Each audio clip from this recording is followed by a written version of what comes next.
Sejarah Jabariyah.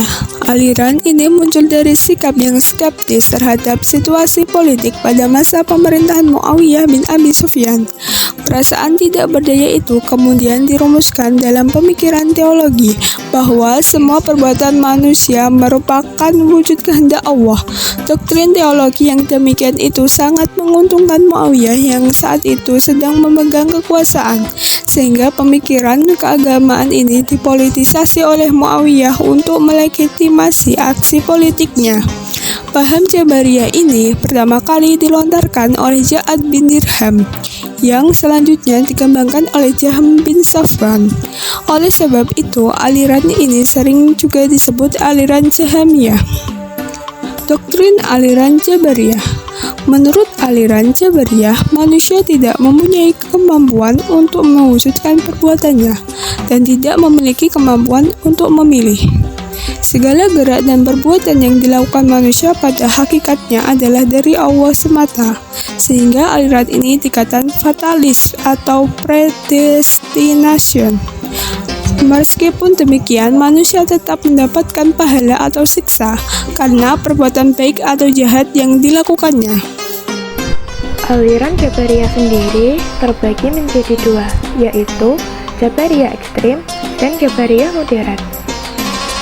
Jabariyah ekstrim menurut Jahm bin Safwan adalah manusia tidak memiliki kemampuan untuk berbuat apa-apa. Dia tidak mempunyai daya dan tidak juga mempunyai kehendak sendiri. Kemudian, beliau juga berpendapat bahwa surga dan neraka tidak kekal dan tidak ada yang kekal selain Allah. Kemudian, pendapat yang kedua dikemukakan oleh Ja'ad bin Dirham. Beliau berpendapat bahwa manusia terpaksa oleh Allah dalam segala hal. Kemudian juga berpendapat bahwa Allah tidak memiliki sifat yang serupa dengan makhluk. Aliran Jabariyah yang kedua yaitu aliran Jabariyah moderat. Aliran Jabariyah moderat menurut An-Najjar yang pertama yaitu Tuhan menciptakan segala perbuatan manusia, akan tetapi manusia sendiri yang mengambil peranan dalam mewujudkan perbuatan-perbuatan tersebut.